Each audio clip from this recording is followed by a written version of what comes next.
ICE at Adena! ICE at Adena!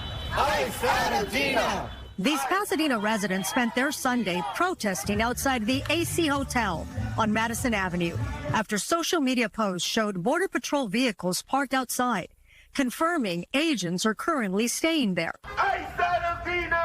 ICE at Adena! ICE out of Dena as in ICE out of Pasadena. That was this scene in Pasadena, California recently. I mentioned moments ago that the mayor of Pasadena figured out a way to personally deliver life-saving medication to one of the people who's been arrested by Trump's immigration agents in his city when he encountered the man's wife crying in the parking lot outside the facility where this man had been taken.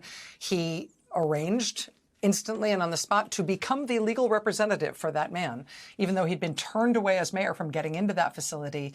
As the man's lawyer, he was allowed in and was thus able to deliver the medication that may have saved that man's life.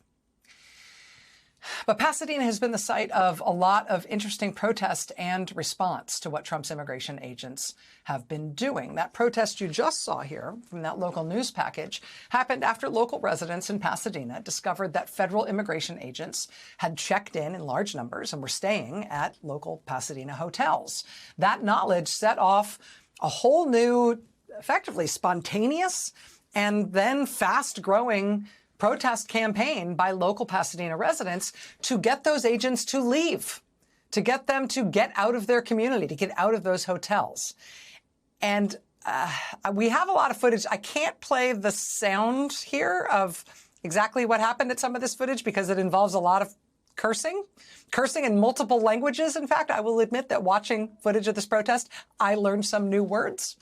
But the protest was loud on purpose. At times, it even included a band.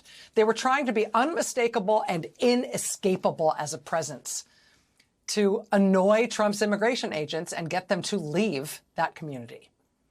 And according to Pasadena's mayor, the one who got that medication into the local ICE detention facility, according to Pasadena's mayor, this protest at the hotel worked. Mayor Victor Gordo, told the LA Times that after hours of noisy rallying, hotel staff asked the federal agents to pack up their things and go. And they did. And the resulting celebration outside that hotel was just as loud as the protest had been, but I'll tell you, it had much less cursing.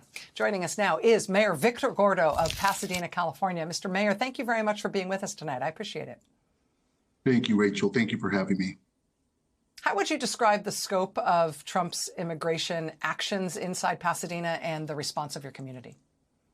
Well, you know, the first thing that I'd like to point out is we know that there are armed men jumping out of unmarked vehicles, wielding high-powered weapons at our parks, at our community centers, and in our neighborhoods, or there have been. What we don't know is whether, in fact, these are ICE or federal agents at all. We don't know that these are operations, and whether we have a completely dangerous, different situation and dangerous situation on our hands.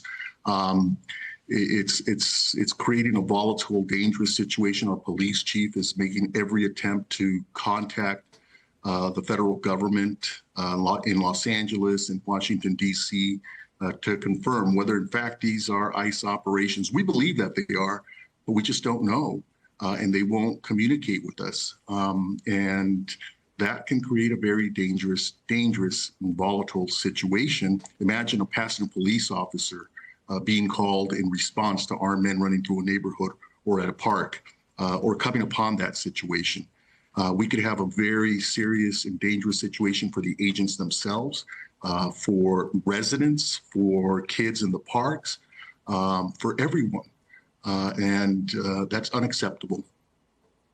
In terms of these recent protests outside a Pasadena hotel, encouraging agents to leave, they ultimately did leave. Did your office or the police department or any other entity of Pasadena city government have contact with the Department of Homeland Security or the federal government around that protest and that eventuality when those agents all left?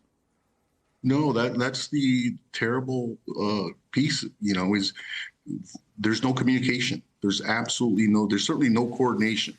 But there's no communication, and that's the dangerous and volatile situation that's being created in our city. People are living in fear. People are working in fear. People are staying home. There's also that economic impact to our cities. So fear is not acceptable.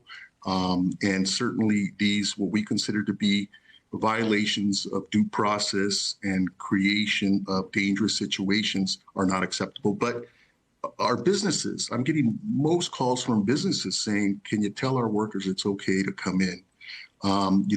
They're workers who are here lawfully, as I am. I'm a former immigrant. I'm mayor of this city.